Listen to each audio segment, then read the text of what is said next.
Hello అండి. ఇప్పుడు మనం మిల్ మేకర్ క్యాజు కర్రీ అయితే చూద్దాము. దానికి కావాల్సినవి ఏంటంటే, మిల్ మేకర్‌ని అయితే ముందుగా మనం ఇలా నానబెట్టేసుకొని ఉంచుకుంటామనమాట. క్యాజుస్‌ని కూడా ఇలా నానబెట్టుకొని ఉంచుకుంటాము. అల్లం వెల్లుల్లి పేస్ట్, పచ్చిమిర్చి, ఉల్లిపాయ, టొమాటో. ఉల్లిపాయ, టొమాటో అయితే మనం గ్రైండ్ చేసుకుంటామనమాట. మనం ఇప్పుడు మిక్సీ బౌల్‌లో ఈ ఉల్లిపాయ, టొమాటో వేసుకొని గ్రైండ్ చేసుకుంటామనమాట ఒక పేస్ట్ లాగా. ఇది మనకి గ్రేవీ కింద బాగా యూజ్ అవుతుంది. ఇప్పుడు నువ్వులైతే ఒక 2 స్పూన్స్ అయితే మనం వేసుకుందాము. ఈ గ్రేవీ చాలా బావుంటుంది నువ్వులు వేయటం వల్ల. నెక్స్ట్ మనకి కాల్షియం కూడా చాలా ఎక్కువగా అందుతుంది.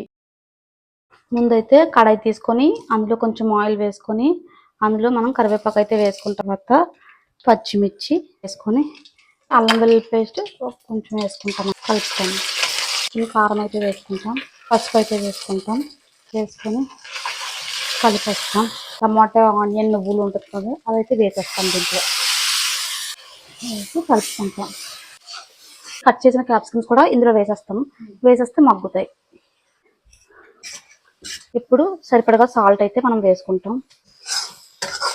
ఇప్పుడు నానబెట్టుకున్న మిల్ మేకర్స్ వాటర్లో తీసే చాలా మంచిదండి. షుగర్ అయితే కంట్రోల్లో ఉంటుంది. హై ప్రోటీన్ అన్నమాట. నెక్స్ట్ ఫైబర్ కూడా ఎక్కువగా ఉంటుంది. మ్యాక్సిమం తినడానికి ట్రై చేయండి. మనం చికెన్, మటన్ తింటాము, దాంట్లో ప్రోటీన్ ఉంటుంది, కానీ మిల్ మేకర్లో అయితే చాలా ఎక్కువగా ఉంటుంది. ఇప్పుడు చూస్తున్నారు కదా, వేస్తాం కదా, ఇప్పుడు కలిపేసుకుంటాం అనమాట. కొంచెం కలిపేసుకుంటే ఈ గ్రేవీ అంతా పడుతుంది దీనికి. రసం ఇలా ఈ కర్రీ పెట్టుకొని తింటే చాలా బాగుంటుంది. ఫ్రై చేసుకున్న దాంట్లో మనం క్యాజ్యూస్ నానబెట్టుకున్నాం కదా, ఈ క్యాజ్యూస్ అయితే వేసేసుకుంటాం. నానబెట్టిన క్యాజ్యూస్ మిల్ మేకర్లో తగిలితే చాలా బాగుంటుంది, మనకు తినాలనిపిస్తుంది. క్యాజ్యూ టేస్ట్ బాగుంటుంది కదండి. అంతే, చాలా సింపుల్ కదండి. కొంచెం ఇప్పుడు వాటర్ వేస్తాము దీనికి సరిపడగా.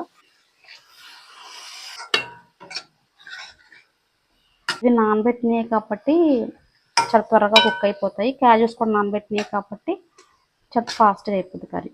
వాటర్ అయితే వేసుకుంటున్నాను, దగ్గర పడిపోతుంది కదా, వాటర్లో కుక్ అవుతుంది. ఇప్పుడు మసాలా పౌడర్ అయితే వేసుకొని ఒక మినిట్ అలా ఉంచుకొని కలిపేసుకుంటాము. మన కర్రీ రెడీ.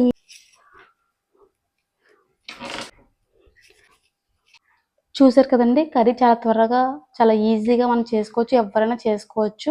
రైస్తో కానీ రోటీస్తో చాలా బాగుంటుంది. టేస్ట్ చేసి ఇలా చేసుకొని ఎలా ఉందో నాకైతే చెప్పండి. Thank you, bye.